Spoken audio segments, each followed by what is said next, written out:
Buenas tardes a todos y bienvenidos al Archivo Histórico Nacional del Reino de España. Soy su director, Juan Ramón Romero Fernández Pacheco, y les hemos convocado hoy con la editorial Sial Silmarín para presentar el último libro de Justino Zapatero.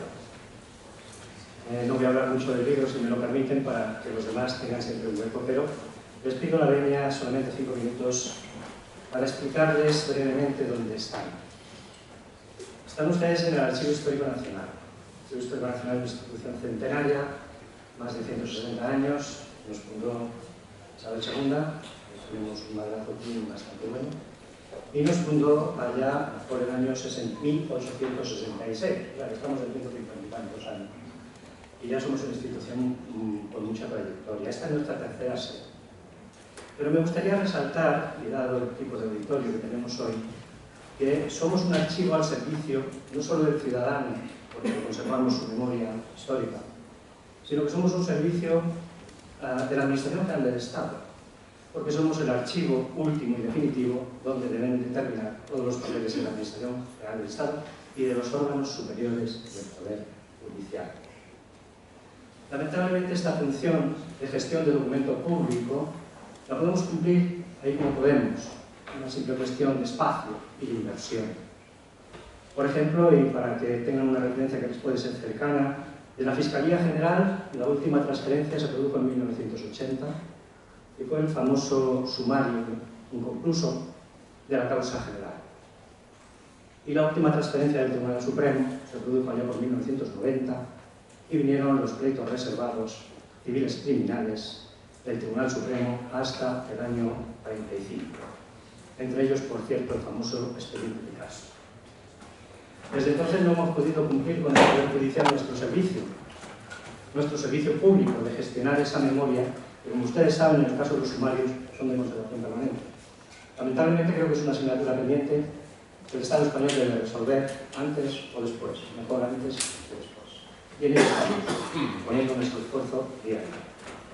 Bien, dicha esta introducción, y perdónenme que me haya aprovechado el auditorio para hacer esta especie de relato de nuestra función pública, pasando al libro de Justino, la verdad es que yo he tenido muy pocos minutos.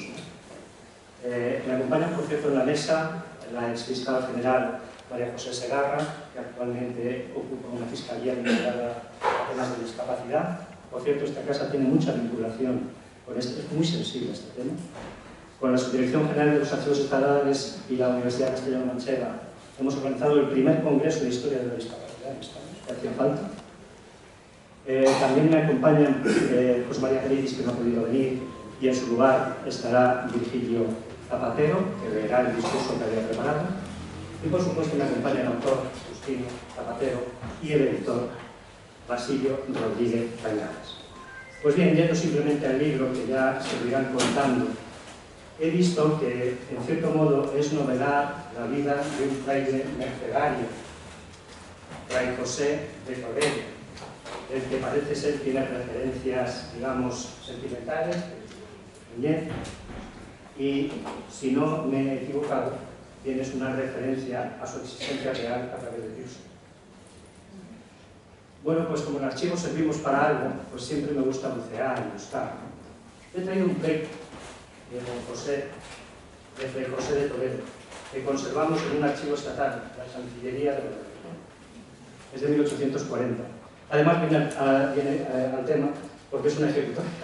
Por lo tanto, incluye la sentencia en última instancia del Real Archivo de la Chancillería de Valladolid, que, como saben, entendían los asuntos desde los reyes católicos que se producían en el Tajo. Y ahí aparece Fray José como mercedario del convento de la Merced de Madrid, que litiga por una curaduría con una madre viuda y litiga por la curaduría de su hijo. Luego, pues, si alguno de los míos, te garantizo que si este es tu fraile, existió realmente. Pues bien, sin más preámbulos, vamos a ir pasando la palabra a nuestros acompañantes en la sesión de hoy. En primer lugar, a María José Segarra, que nos va a hablar de Justino y de su obra. Gracias, buenas tardes a todos. es un placer estar aquí y acompañar, por supuesto, a Justino, porque cuando me llamó proponiéndome que le acompañara a este acto y regalándome su libro, desconocía que iba a desencadenar, nunca mejor dicho, porque de cadenas vamos a hablar, todo un cúmulo de casualidades. Cuando compartí esa investigación, cuando me contó ese retrato que presidía la capilla de la iglesia en su pueblo de Cisneros, y que le llevara en esta aventura al otro lado del Mediterráneo, Argel, él desconocía que yo había estudiado en un colegio de mercedarias, que me disponía a las pocas fechas a hacer un viaje al otro lado del Mediterráneo, a la Barbería, y que pondría imagen en los callejones escondidos del Zoco de la Medina, del Cefet, pondría imagen a lo que iba a leer de su libro de investigación. Tampoco se imaginaba él que acabaría ese libro leyéndolo a orillas del Guadalquivir, cruzándome casi la mirada con ese José de Toledo que remontaba el río a su vuelta del viaje con los redimidos, y yo mirando, cruzándonos las miradas desde la ribera en ese punto en el que el barco vira para recordarlo. Y tampoco se imaginaba que me ayudaría a resolver un misterio del que yo nunca había sido consciente y que, estando entre tantos amigos, me atrevo a contar. Leyendo esa misión redentora de José de Toledo y esa costumbre de exhibir luego a la vuelta del viaje de redención a los cautivos, en este caso desde el monasterio de la Cartuja en Sevilla, otra casualidad, como una forma de dar cuenta a la sociedad de que se había gastado esos emolumentos que se habían recaudado antes, una manera de estimular a su vez a seguir logrando, y cómo estos dejaban de costumbre sus billetes y sus cadenas en las iglesias, se me encendió la luz de esa representación de la Virgen que yo había visto desde pequeña, desde que hice la comunión a los 6 años, que aquello que yo pensé que era un rosario que pendía de sus manos eran las cadenas de los prisioneros. Y luego seguí pensando, pues aquellos angelotes que yo veía a su vera eran los cautivos redimidos, conforme leo ahora que me he documentado, que eran la representación de la imagen de la Virgen María bajo la vocación de la Merced. La verdad es que nunca nos refirieron nada de estas historias, origen de la orden mendicante de la Merced, pero no sé si porque la orden había evolucionado en ese papel histórico por la propia lectura de su función evangélica, porque nos trasladaron otra misión redentora, que es la de salvar las almas de los niños no bautizados en las remotas regiones de África. Y entonces confieso que me encantaba salvar almas, bautizar negritos. Mucho recordaréis, habéis ido a colegios religiosos, las estampitas aquellas de niños preciosos, a los que puse nombre, como posiblemente muchos de vosotros, salvando almas, como redimían entonces los mercedarios. Con estas conexiones sentimentales y añadidas a mi admiración por el autor, por su profundidad filosófica, por su empeño en emparejar la ética personal y profesional en un mundo cada vez menos reflexivo, comencé prematuramente rendida a la lectura del libro que hoy presentamos.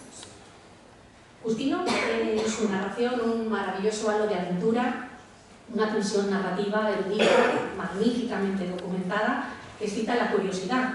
Los aviso porque me ha pasado y ahora estoy sumergida en lecturas que nunca me hubiera imaginado, como la de Beatriz Ramírez de Mendoza, mujeres también, culta, enérgica, valiente, patrona de las reformas descalzas, mercedarias y trinitarias contemporáneas a la época de José de Toledo, y partícipe además de una fallida conspiración contra el duque.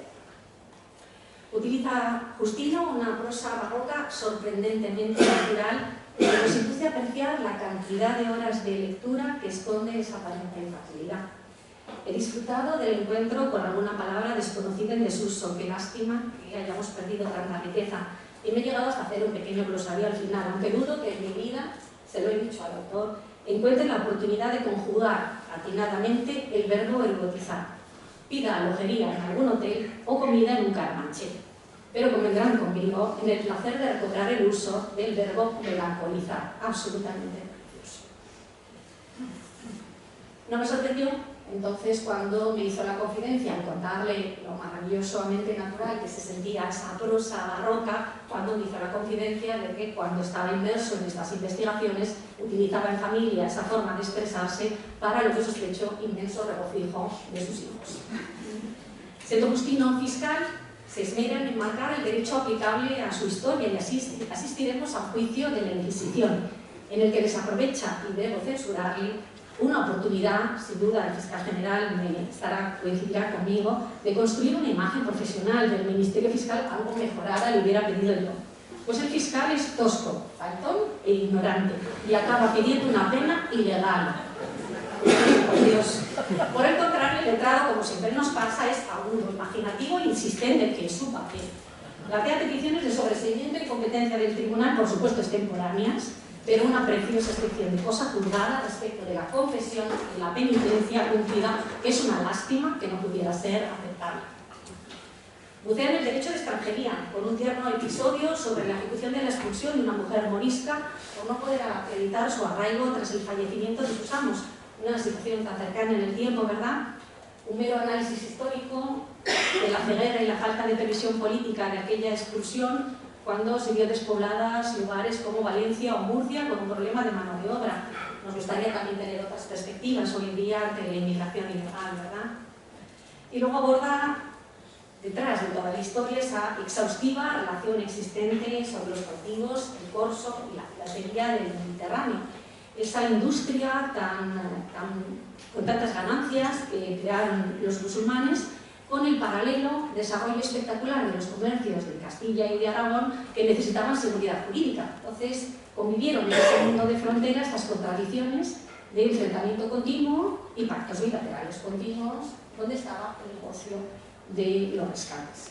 Nada nuevo en política internacional. Ahí están los códigos de los reinos cristianos y de los países musulmanes que regulaban todos esos distintos aspectos donde se reproducen la tensión misma de ese mundo fronterizo.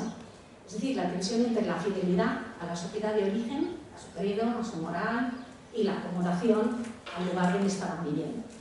Y así encontraremos respuestas tan dispares y documentadas en la séptima partida como la de los renegados, memorables los avisos sobre los personajes de Juan Cojo o Moliud, que no obstante juegan con la pervivencia de su fe, negando la poligamia, bajo el pretexto de no tener alma las mujeres moras con las que se habla. También residen a lo largo de su historia los francos, posiblemente, pienso que era un franco la figura de Vicente de Paterna, del que nunca sabemos si se llevaba o no parte del negocio de la cautividad, aunque me haya caído también como un justino y no nos lo aclara al final. Y había también cautivos y mártires. De todo hay en la narración que os espera. Los niños y las mujeres cautivas eran otra cuestión. Estas eran un botín apreciado por los posibles matrimonios y, por su parte, los niños cautivados eran el material del cuerpo militar de los genizales y también, lamentablemente, destino para la práctica de la homosexualidad. Y así nuestro querido Vicente cuenta con bastante ligereza su paso del cautiverio con el sodomita al cautiverio del amor con la mora femenina. Es ese todo devenir hasta que finalmente se decidió acabar con el corso como guerra legítima en el que la península ibérica adquirió y jugó ese papel de frontera entre el mundo cristiano y el musulmán. Esa frontera que se trasladará al mar Mediterráneo en la época moderna y será tan tensa y peligrosa como en toda la época medieval. Hoy, el negocio sobre la vida de las personas es el tan lucrativo que entonces fue el corso, ha pasado a ser el negocio de las mafias que controlan el cruce por el Mediterráneo de la inmigración. La nueva esclavitud que supone el tráfico de seres humanos con su saldo tremendo anual de ahogados en el mar. También sigue existiendo un negocio, no solo de las mafias, de los países que ejercen de gendarmes de la inmigración económica y política sin un control judicial homologable y de receptores de fondos de esta acomodada y vieja Europa. Pero esa es otra historia, una historia muy dura para no hablar por ser el presente, así que yo me quedo con esta historia en la que la fe y la humanidad salen victoriosas. Gracias.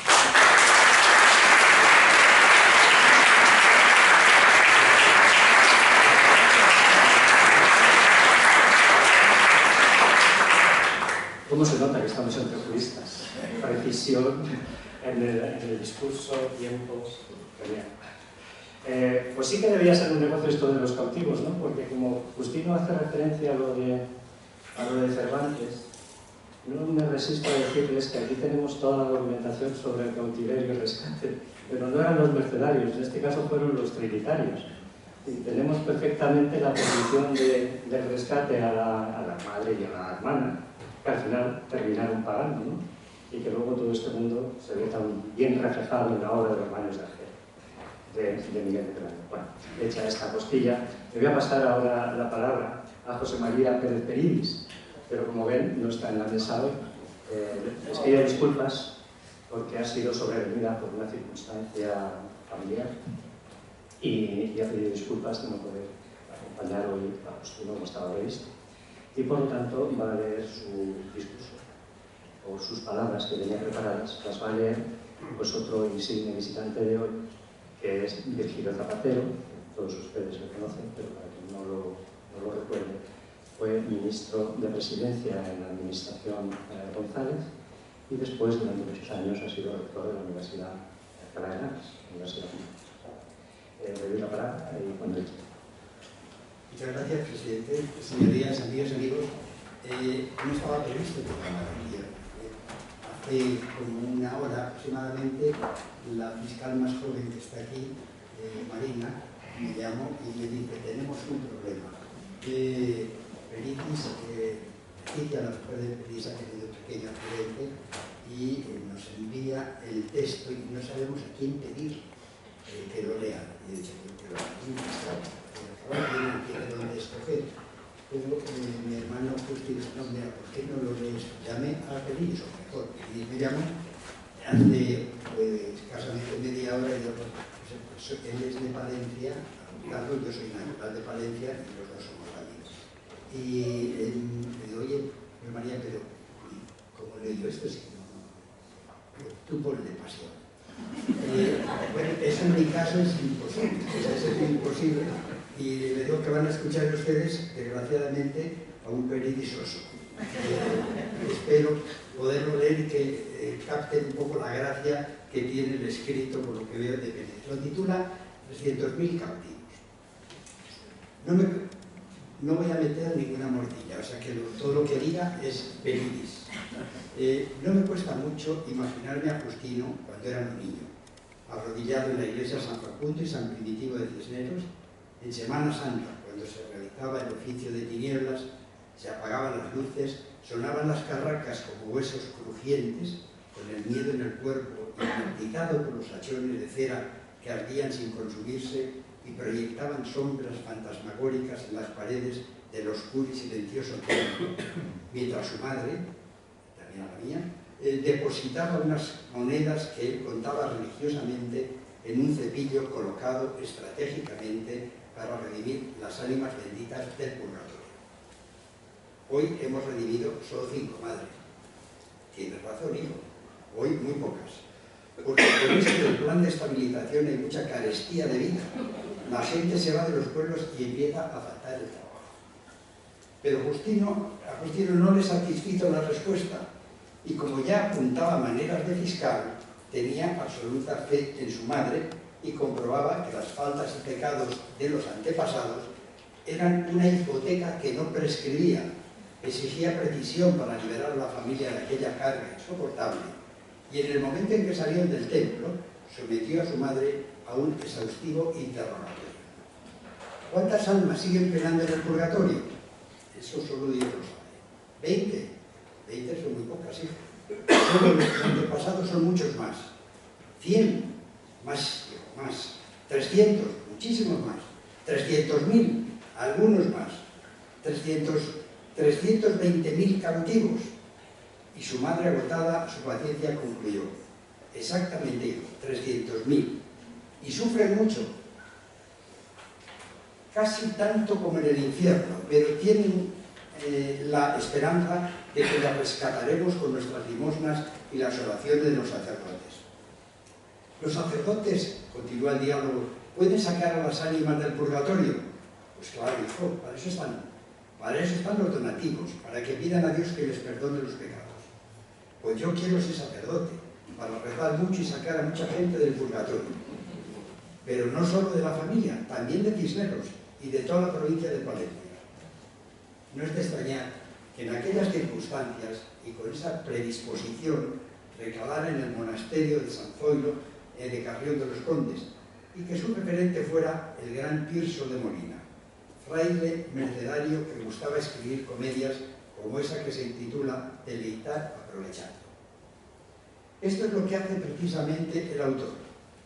Para empezar, diré a vuestras mercedes que Agustino, siguiendo la estela de Tirso, inspirado por las bóvedas del claustro de Carrión y arrebatado por los hachones que se consumían en la iglesia de Cisneros, ha alumbrado una novela apasionante.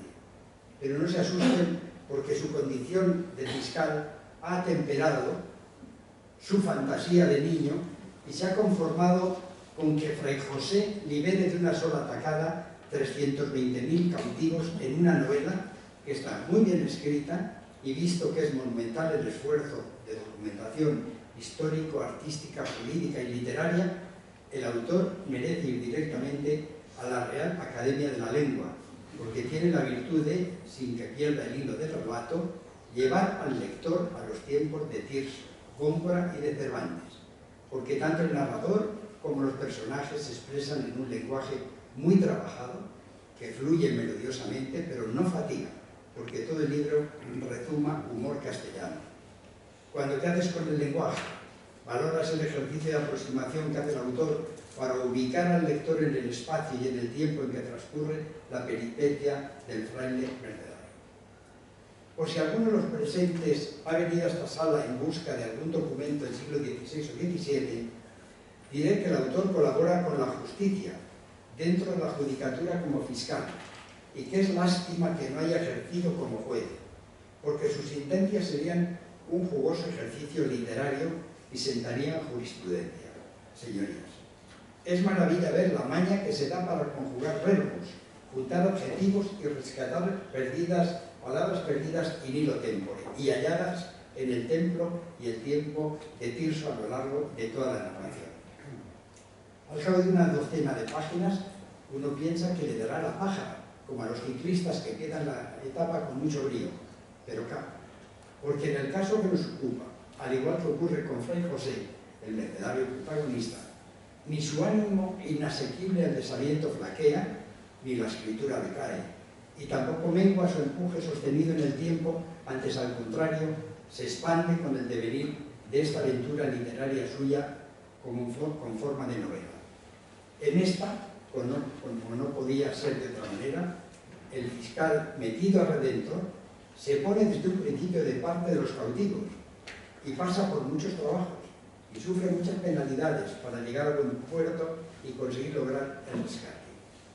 Cuando iba yo leyendo por la mitad del libro me decía a mí mismo, 300.000 son muchos, ya se dan mente.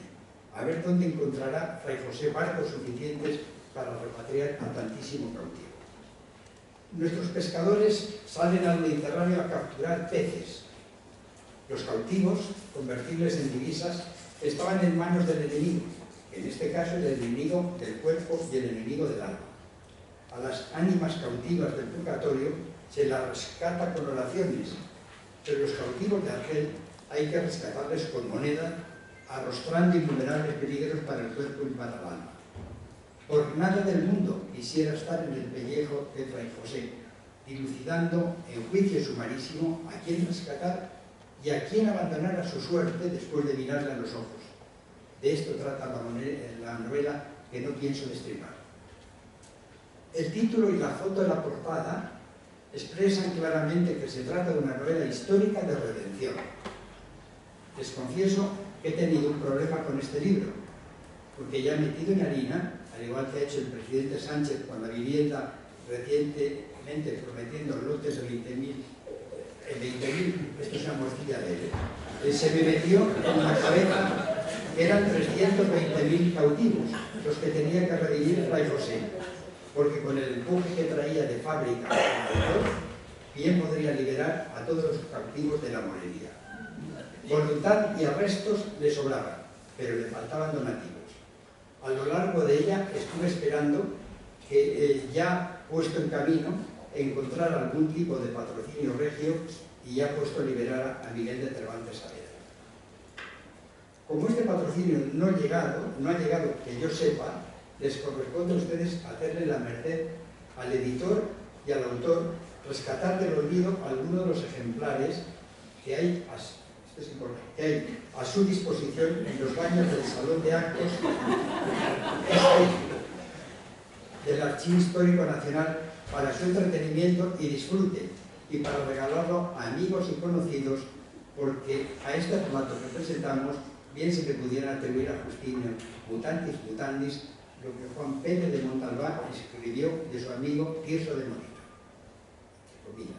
En sus comedias destaca lo sentencioso de los conceptos, lo satírico de las faltas corrige, lo chistoso de los donaires entretiene, lo enmarañado de la disposición deleita, lo gustoso de las cadencias enamora y lo político de los consejos persuade y avisa, siendo su variedad discreta como un ramillete de flores diferentes que además de la belleza y la fragancia aficiona con la diversidad y la compostura.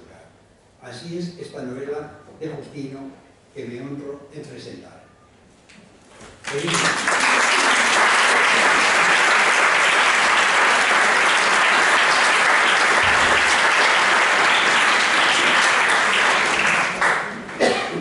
Bien, le deseamos una pronta recuperación, José María, Iris. Esa postilla o esa mención al archivo histórico nacional está relacionada porque hace muchas veces estuvo aquí presentando otro libro de Santa María de Pozuelos, de un monasterio muy conocido, un monasterio fantasma, femenino, pero un monasterio fantasma que desapareció con los reyes católicos y resurgió como el Guadiana en Toledo. Y hizo aquí una presentación maravillosa. Pues bien, vamos a pasar la palabra, si les parece, a un aventurero de las rotativas, por así llamarlo, un aventurero de la edición, a Basilio Rodríguez Cañadas, que preside la editorial Seat Marión. Y digo aventurero y digo bien, porque siempre en esto de seguir con el negocio del libro tradicional, es ese que nos gusta tocar, ¿no? Libro, dolor, mantiene el negocio abierto y da oportunidades de edición que sin él probablemente no se podrían producir. Por lo tanto, Basilio, cuando quieras tienes la palabra.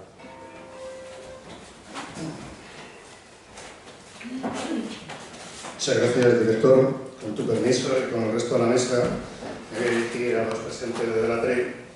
Primero, porque así tengo una perspectiva más completa, y segundo, porque realmente me siento más cómodo.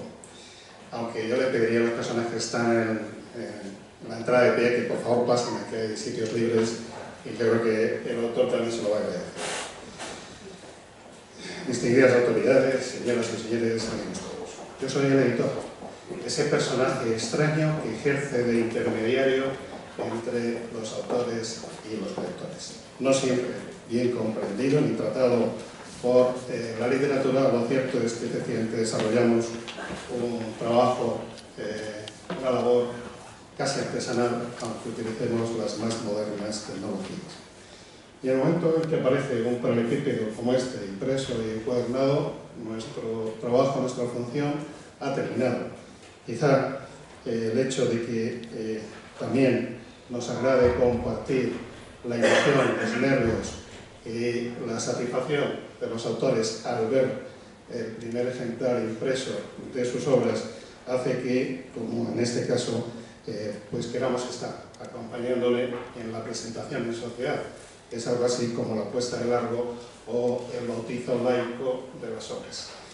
Y para no alargarme, porque yo creo que las dos intervenciones anteriores, y sobre todo cuando diga el autor después, es lo fundamental, casi me voy a limitar al capítulo obligado de los agradecimientos y alguna que otra mención, porque también los editores somos o deberíamos ser ante todo lectores, y les quiero comentar cuáles fueron las razones que nos impulsaron a proponerle a Justino la edición de esta obra.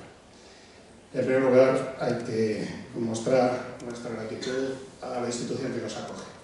Ciertamente, Juan Ramón Romero Fernández Pacheco, director del Archivo Histórico Nacional, ha hecho una breve alusión a lo que representa y a lo que alberga, lo que se custodia en esta casa. Pero yo quiero ser un poquito más explícito. Efectivamente, en los más de 45 kilómetros, corrígeme, Juan Ramón, de anaqueles, archivos, armarios y expositores, se custodia realmente nuestra historia.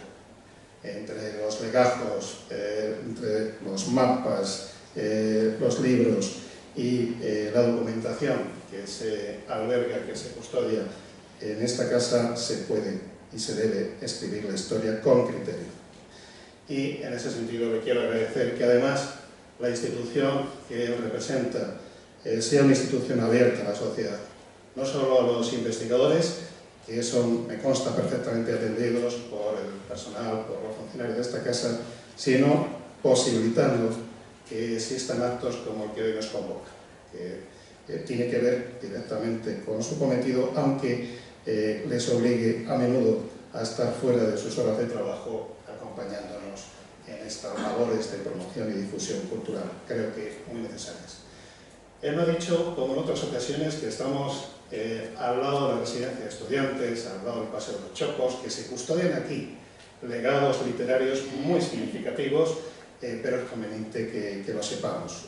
También el Archivo Histórico Nacional se ha hecho eco de esa necesidad de custodiar el legado cultural y literario. Y me parece que es muy significativo que haya otras instituciones que también se encarguen de su salvaguardia. Por eso, el estar acá para presentar en sociedad, para celebrar ese bautismo laico de una obra siempre es motivo de satisfacción y de orgullo para los seguidores. Y hablo en plural porque efectivamente tengo el placer y el honor de representar a los trabajadores del grupo editorial SIAR Pigmalión, que este año además estamos celebrando nuestro 25º aniversario, 25 años editando libros. No es algo fácil, se lo aseguro, sobre todo cuando no podemos tener el músculo, la fortaleza de un gran grupo editorial ni tenemos un grupo de comunicación o mediático a nuestra disposición. De ahí que sea tan importante que las instituciones públicas, como es el caso del archivo, nos permitan compartir nuestro trabajo y sobre todo establecer este diálogo directo entre autores y lectores. No quiero tampoco olvidarme de otra persona que se ha puesto en la última fila, aunque fue realmente el inductor y el que nos posibilitó llegar al archivo hace unos cuantos años, y que es una persona muy querida para nosotros.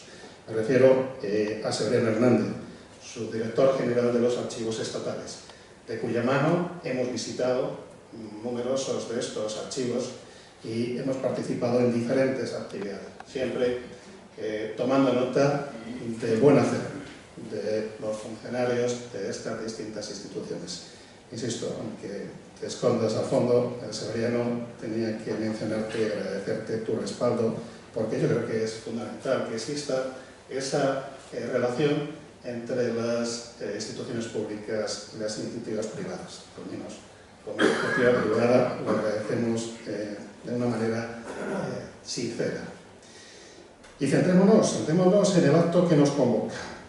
Un acto en el que efectivamente vamos a hablar de una obra ya sagrada y además con una elocuencia y con un acierto encomiable.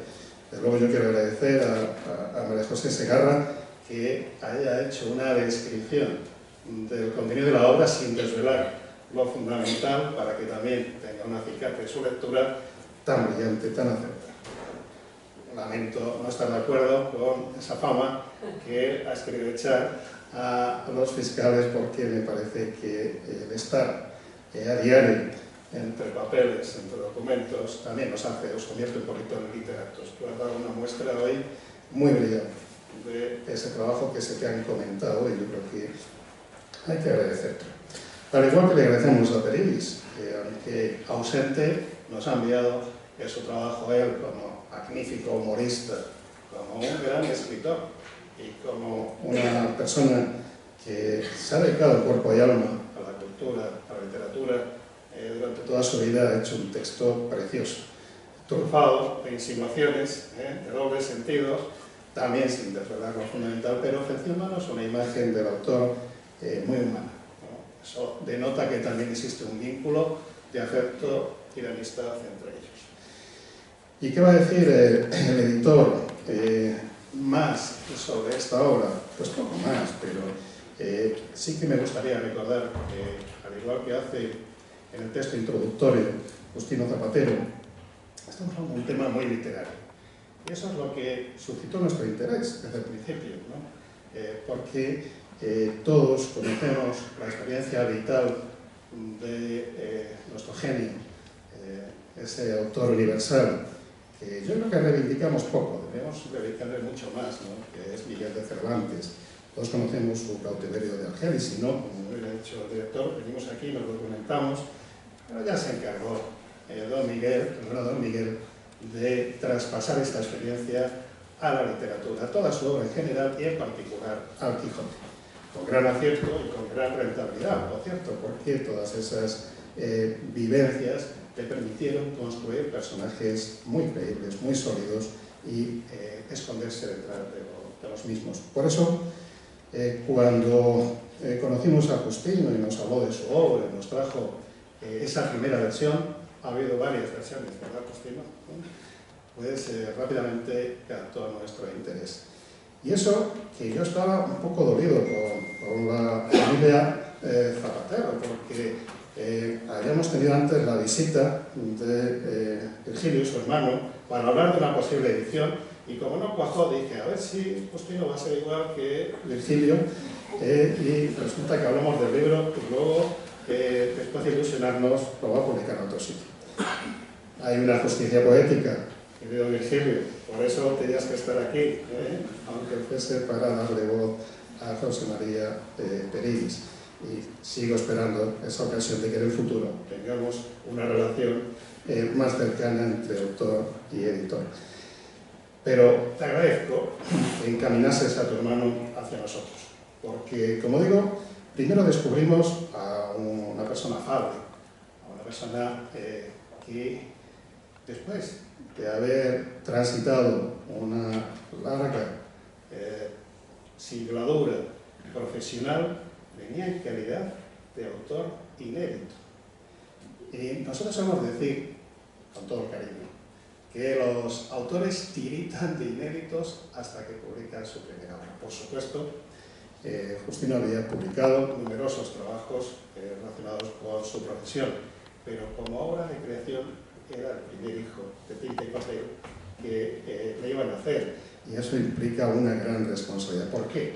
Pues porque en los libros nosotros, sin darnos cuenta, de manera voluntaria, proyectamos nuestro ADN esencial y de alguna forma nos proyectamos también en la mayor parte de los personajes.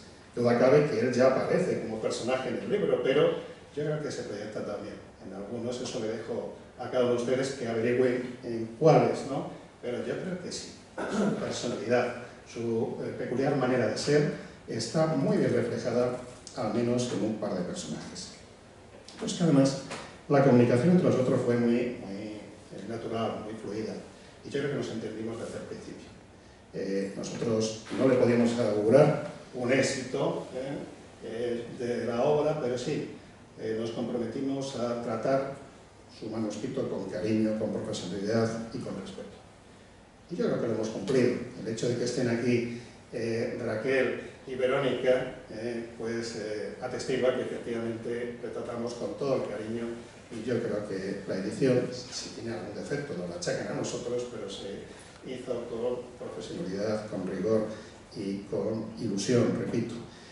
El resultado final creo que es una obra que destila una prosa fluida, un texto muy bien documentado, como también se ha dicho aquí, una serie de personajes que vemos cómo surgen del texto y que se convierten en personajes creíbles, a los que podemos amar, a los que podemos odiar, a los que podemos desearles lo mejor o lo peor, pero absolutamente creíbles. Y todo ello dentro de una trama perfectamente desarrollada. Es decir, estamos ante una obra canónica en el sentido de que responde a lo que debería ser un buen libro, una buena novela, aderezada además con esas experiencias personales que la convierten en una obra mucho más humana. Por eso, querido Justino, yo espero y deseo que después de esa primera presentación, no es la primera presentación en sociedad, tenemos que ir, por supuesto, a su tierra para hacer esa primera presentación que la hicimos en Palencia, con una nutrida representación de las autoridades y los paisanos de Cisneros, ¿no? Fue un acto muy emotivo. Realmente ahí pudimos constatar que nuestras impresiones sobre el autor se corroboraban por el cariño que le manifestaban sus paisanos. Cariño, devoción, más que cariño, y desde luego creo que fue un acto que vamos a recordar todos con mucho cariño. Pero es que hoy nos sorprende convocando a toda la profesión, a a todos los colegas que, bueno, pues ya hemos dicho antes que tienen habilidad con las letras, pero no siempre. Tienen comprensión o solidaridad con los colegas que se dedican a la creación.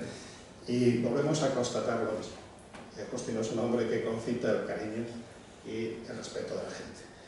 Y pues a mí eso me parece muy de destacar, algo que nos gustaría a todos poder ser o representar.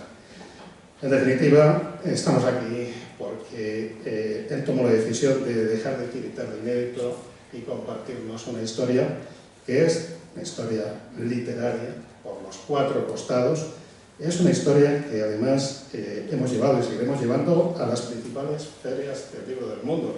Eso sí, siempre nos reclaman que dónde está el autor. Pues que lo que vas a tener que plantear, coger la maleta y acompañarnos, porque ahora recién regresados de la Feria del Libro de Bogotá nos decían, pero ¿quién es este Justino Zapatero y por qué no viene aquí a hablarnos de Fray José de Toledo, ese mercedario que seguro que va a ser mucho más interesante que el que nos hable el editor?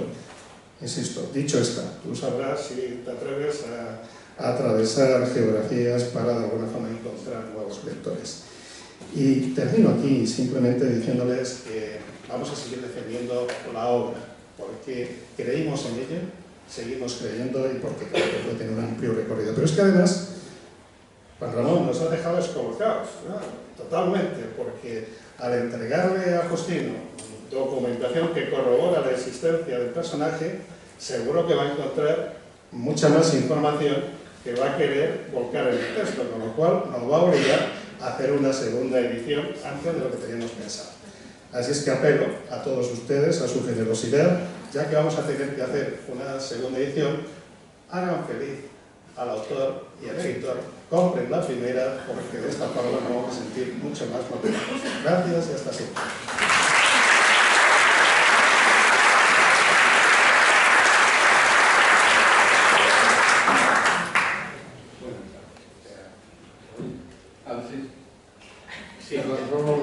Querido Basilio, no suelo dejar pasar yo, cuando me enseñan un trapo, suelo investir.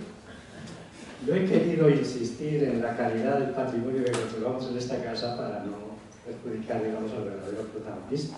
No he querido decir que tenemos 300.000 pleitos que vuestros antepasados han substanciado en las distintas magistraturas desde el siglo XVI, en esos anaqueles de ahí. No he querido decir que tenemos la mayor colección de pergaminos medievales del mundo después del año Vaticano, claro está. Tampoco he querido decir que tenemos la licencia de impresión del Quijote, sin la cual el Quijote no habría existido. Dicho lo cual, Basilio, le vamos a pasar la palabra al autor, a Justino Zapatero, que por cierto, en esos pleitos, si quieres una próxima aventura novelesca, te invito a que vengas a leer algunos, que vas a encontrar más que un argumento. Y nada, sin más, Justino, tú mismo. Gracias. Como habéis entrado a todo el rato, la palabra. Las primeras palabras son de agradecimiento, para hacer un capítulo de agradecimiento. ¿Sí? ¿Ahora sí? Sí.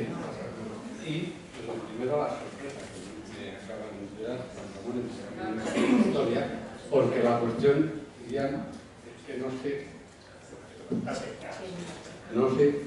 si esto me va a obligar a reescribir el libro, o me va a dejar en renuncio porque algo de lo que se cuente aquí desvele que no todo el libro es cierto. Espero que no sea así. En todo caso, muchas gracias por esto y por el magnífico local y este entorno donde estamos, que la verdad evoca, yo creo que muchas reflexiones, algunas de ellas voy a tratar en este rato.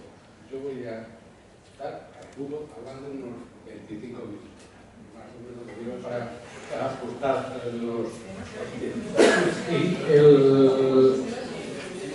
el primer agradecimiento, bueno, pues es para la editorial, a Georgina León y a Basilio, su presidente. Bueno, yo parecía esta editorial, pues, viendo sobre todo los catálogos que tiene la obra de Cervantes y tiene archivos, bibliotecas, varias secciones. Si queréis entrar dentro del catálogo, y entendí que podía cuadrar con las características de la obra, estudios cervantinos. O sea, me dieron el sí después de un mes y medio de suspenso. Y cuando me dieron el sí, me colocaron en la nube. Claro, yo no pensé que eso iba a ocurrir, y menos que me iban a abrir esta etapa, que están siendo experiencias para mí novedosas.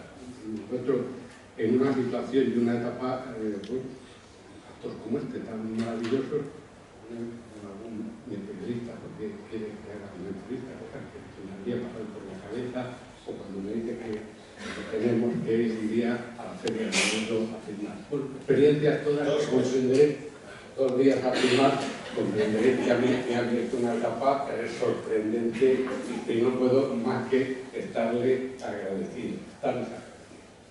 Pero por algo más, tampoco me voy a extender todo lo que debieran los agradecimientos, pero algo más, es por el texto tal como ha quedado. Bueno, ha quedado un texto, una edición de la que yo estoy plenamente satisfecho. Se ha mejorado notablemente la que se entregó, se han corregido ratas, ortografía, y han tenido sujeto, tengo que decirlo, a una especie de examen todos los días.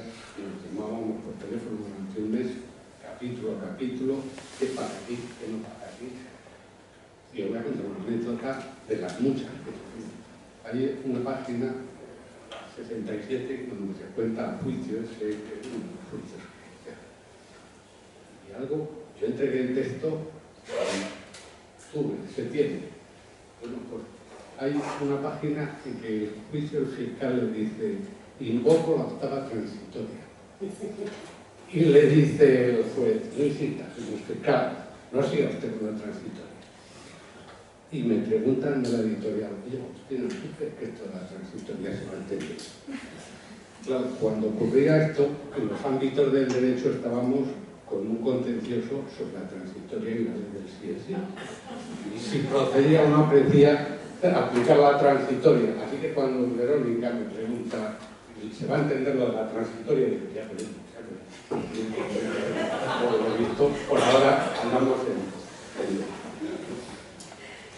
por tanto, pues agradecimiento por toda esta lectura de José María, la verdad que yo he redescubierto después de los años, retomado una amistad. Es pues curioso porque después de 30 años, que se dice bien, lo llamo por teléfono, no se exagera, ¿no? 30 años, y cuando le descuelgo, cuando cuelga, pues me dice: ¿qué dices, paisano? Y empezamos a hablar de Palencia. Y claro, a mí me dejó, la verdad, que de lo más sorprendido. Ya hilamos en las casas de hogar, en fin, Palencia, sitios que nosotros conocíamos bien conocidos.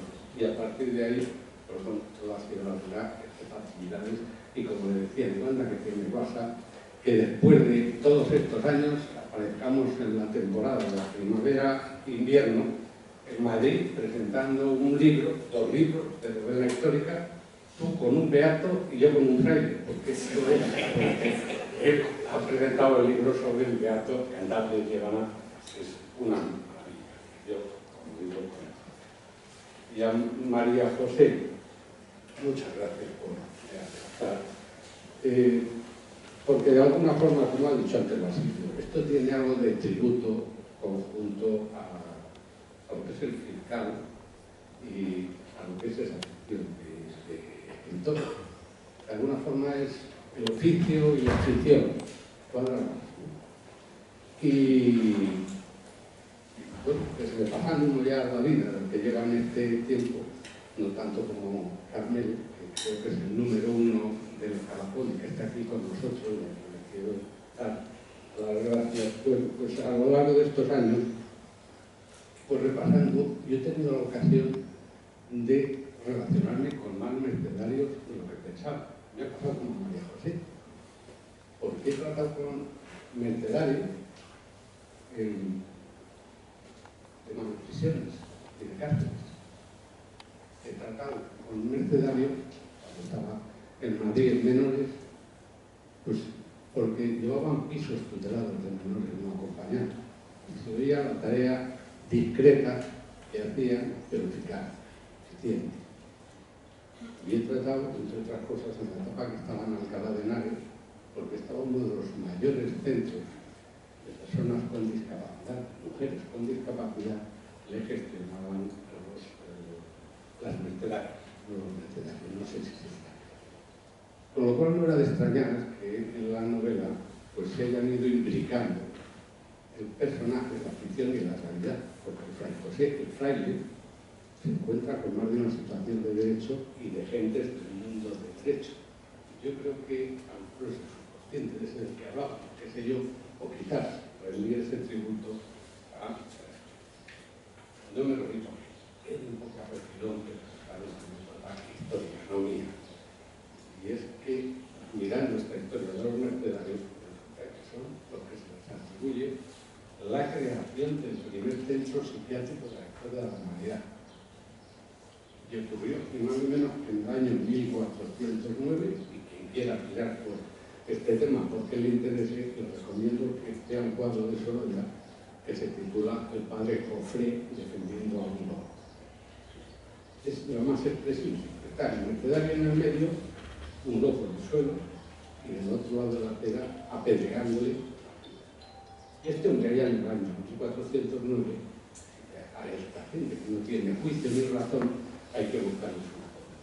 Y crea este hospital, el Hospital de Inocentes, que está en Valencia y que es un referente en todo esto. De hecho, Florencia, en alguno, decía pues, que el Hospital de Inocentes, ideado por un Leslie, una copia de este de Fray José de Toledo, que sigue en pie, como digo, un bien de interés cultural de Valencia. Esa tarea, por tanto, por los desfavorecidos, en este caso, los discapacitados. Y entendí en ese sentido, y agradezco a José que esté aquí presente, que era una buena forma de destacar ese perfil del fiscal que ha evolucionado desde que yo entré en estos 30 años. Fundamentalmente cuando yo entré allá en el año 85, pero el fiscal era fundamentalmente fiscal de penal, en el ámbito fundamental, no solo.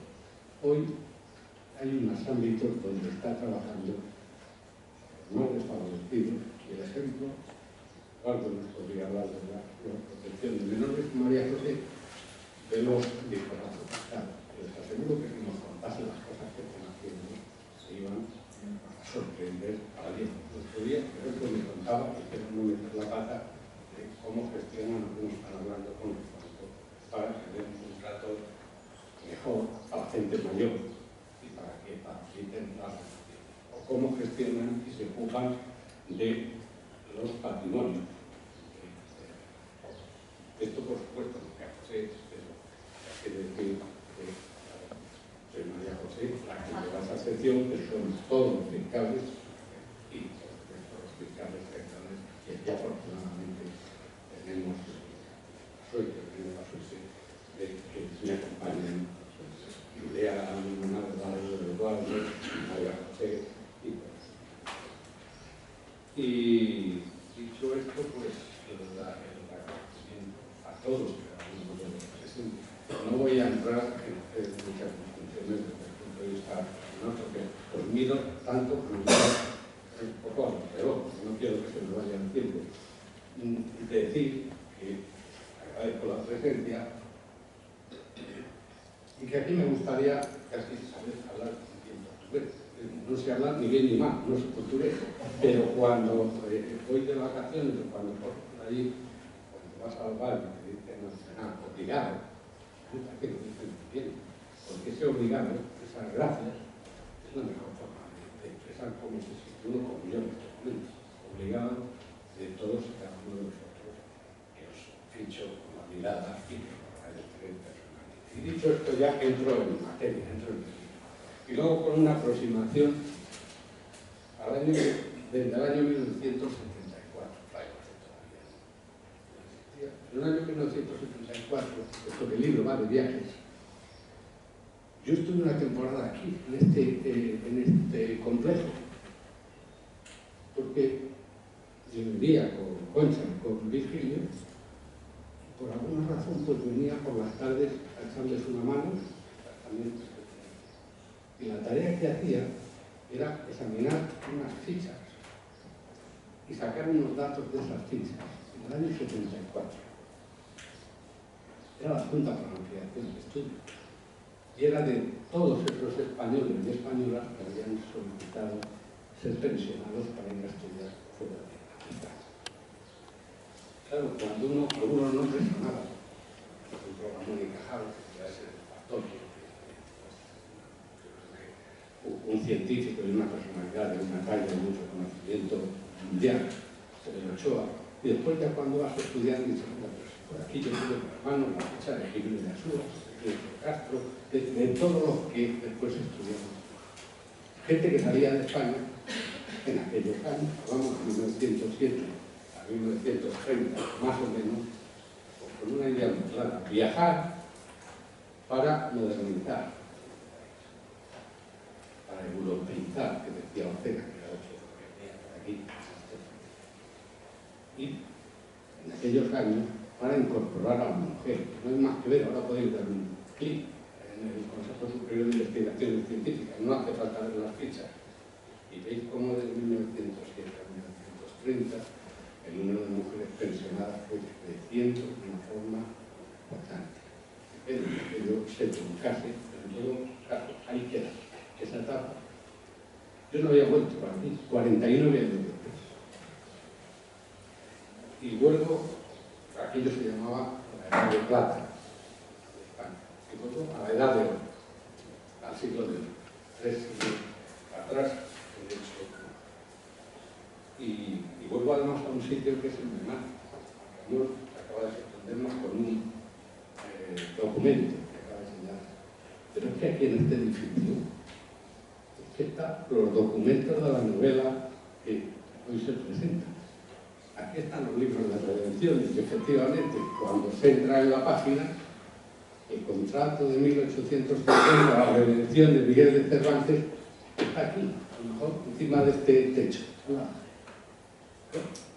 No deja de ser curioso que después de 49 años vuelva con otro viaje, en este caso no para esos intelectuales profesionales que salían de España, no iban precisamente en viaje de estudio, sino de redención. Y de esto va la historia. Y de eso va la historia, y yo lo que voy a hacer va a ser dar algunos datos sobre la contextualizar. Yo no la voy a contar, es más para ser oída que contada, ¿no? Además, si la cuento, pues más negocio, digamos, como se acaba. Pero algunos no. Esto ocurre en pleno siglo de oro.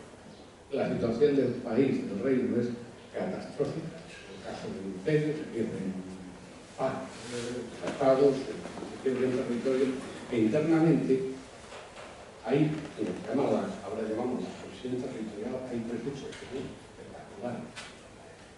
El primero de ellos ocurre una semana antes de embarcarse Fray José, el protagonista, y ocurre en Barcelona. Es el Corpus de Sangre, el ejército que está en Barcelona luchando contra los franceses en la guerra de los 30 años, y algunos catalanes, segadores, campesinos. Parece que hay muchos desmanes aquí y hay un levantamiento. Toman Barcelona, hay muerte, interviene el ejército y ahí encontráis el himno oficial de Cataluña, que canto de los segadores, en los acontecimientos que ocurren una semana antes de salir Fray José. Pero vuelve del viaje y a la semana siguiente de volver, pues lo que se encuentra es que Portugal se declara independiente. Hasta ese momento, buena parte de la ciudadanía de ambos países, entonces un solo país, entendían que tenían que estar libres. Más aún, había quien sostenía que la capital no tenía que estar en Madrid, que tenía que estar en Lisboa, porque desde Lisboa, del imperio y del comercio, pues era mucho más interesante, mucho más. Tirso de Molina, que ha hablado aquí, en la obra más famosa, el fundador de Sevilla, convidado de piedra, que es Don Juan, mito universal, Don Juan. Bueno, pues las primeras páginas hace una loa de Lisboa diciendo que es la octava maravilla del mundo, que es la mejor ciudad de España y que no puede contar sus maravillas porque son más que las estrellas. Y empieza y dedica 3 o 4 páginas a esta magnífica ciudad. Tercer situación, en Andalucía, y esto es menos conocido. Unas semanas después, a los aristócratas, los nobles que les habían ordenado controlar la zona de Huelva, por ahí, más con Portugal, resulta que descubren un complot. Y el conde duque de Medinaceli y el marqués de Ayamonte lo que han montado es un complot para declarar la República de Andalucía. Descubrieron, algunos la violaron en la cárcel de Segovia, después de un juicio y por supuesto. Bueno, estos son algunos datos de cómo estaba el volcán, cómo estaba el país. Pero hay un dato que tiene mucha más incidencia en la novela y ayuda a entenderla mejor, creo yo. Y es todo el tema de los moriscos, la expulsión de los moriscos. Yo creo que es una de las páginas, hay historiadores aquí, crédito, y a lo mejor me corrige, pero yo creo que es una de las páginas más vergonzosas y más negras de la historia de España. Estamos hablando de unos 300.000, entre 300.000 y 500.000. No son gente que estuviese por aquí de paso o más. Nacida en el país, los moriscos, y que bueno, no voy a entrar ya en por qué, yo tampoco sabía más, pero se decide, se les expulsa. Pero imaginamos ahora con la televisión lo que eso significa, expulsar a alguien de su país, echarlo de su país. 300.000 por 500.000. Claro, el drama personal de cada uno de estos tuvo que ser, no hay que imaginar mucho. Desde el punto de vista económico esto es un desastre para una parte de la economía. Y desde el punto de vista que aquí interesa, pues a los que de aquí se expulsó, resulta que fueron al norte de África. Y en el norte de África, pues claro, no iban como amigos, sino ahí lo que podían. Hay un caso que es poco conocido, pero que a mí me parece que es Hornacho, un pueblo de Badajoz. En Hornacho calcula que había unos 4.500 habitantes. De esos 4.500, unos 4.000 moriscos, porque los habían desplazado, los habían concentrado. Se les expulsa. Después van recorriendo toda la costa atlántica buscando un sitio y recalan en Rabat. Y estos, con los vínculos que tenían entre ellos, esos 4.000, se declaran independientes del sultanato de Marruecos y crean la República del Salé, la República Corsaria del Salé.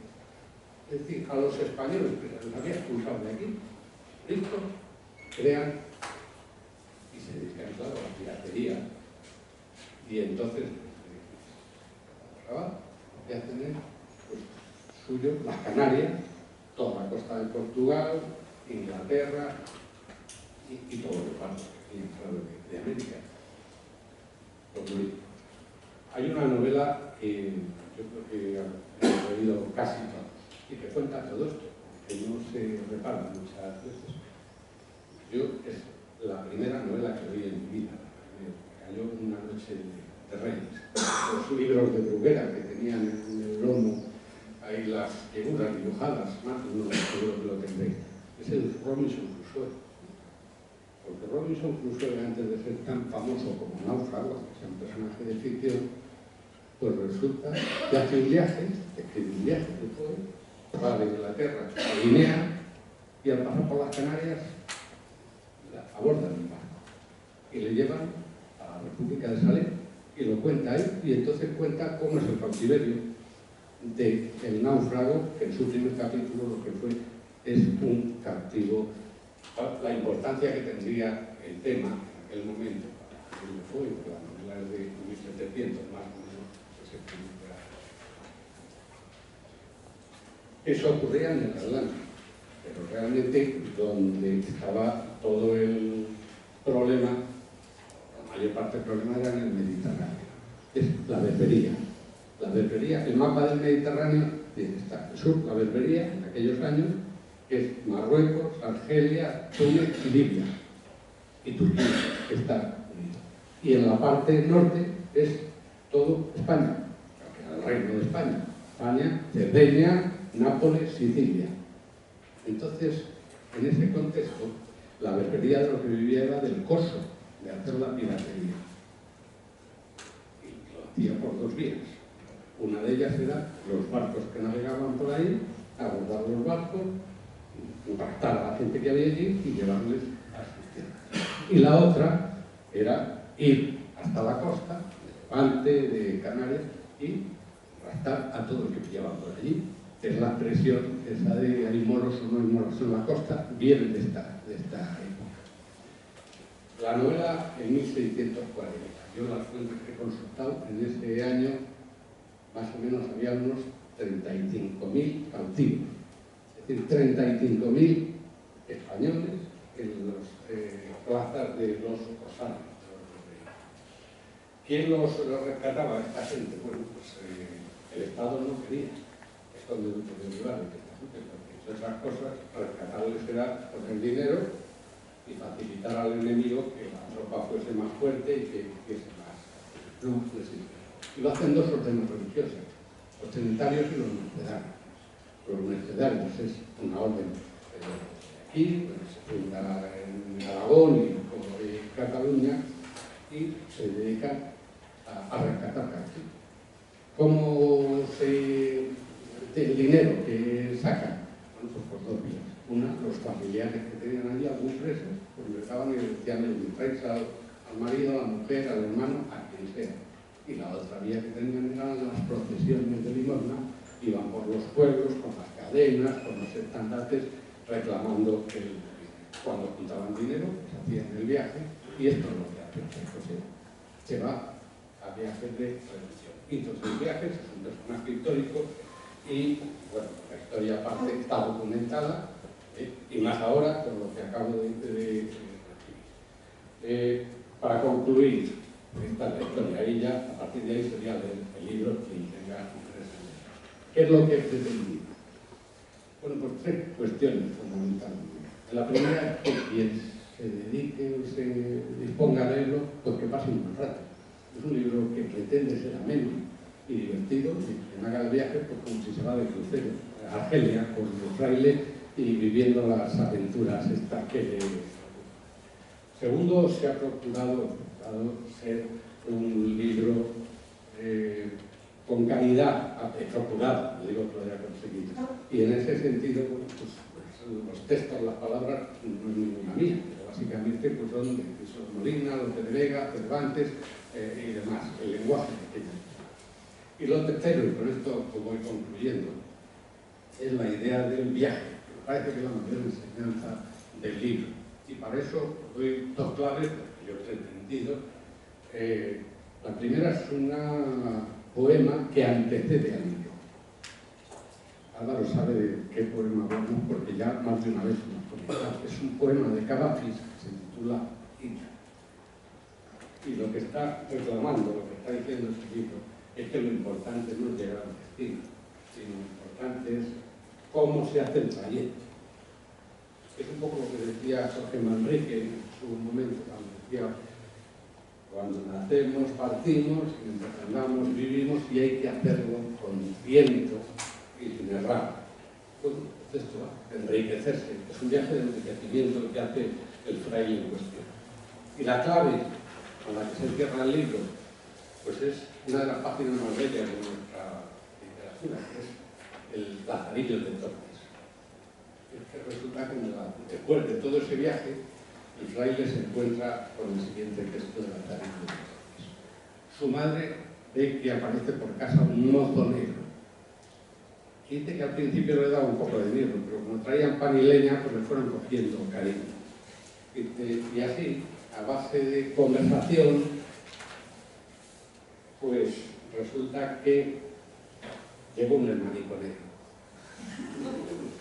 Y el hermanico negro veía a su padre negro y se asustaba. Decía, Coco, que le daba miedo. Y dice Lázaro, dice, ¿cuántos hay en el mundo que huyen de los demás porque no se conocen a sí mismos? Y yo creo que ese es el mensaje, lo que he querido decir. Ese mensaje de respeto, de tolerancia, de crecimiento, de enriquecimiento, de estar abierto, de fuera de los dogmas. Ese es el mensaje. Y acabo ya, lo hago con la fórmula que hacía Cervantes en la parte del libro del Quijote que dedica a los clásicos. Dice así: no tengo más que deciros de mi historia, la cual, si es agradable y peregrina, júzguenlo vuestros buenos entendimientos, que de mí sé decir que quisiera haberosla contado más brevemente, puesto que el temor de enfadaros más de 4 circunstancias me ha quitado de la ley. Esto es todo.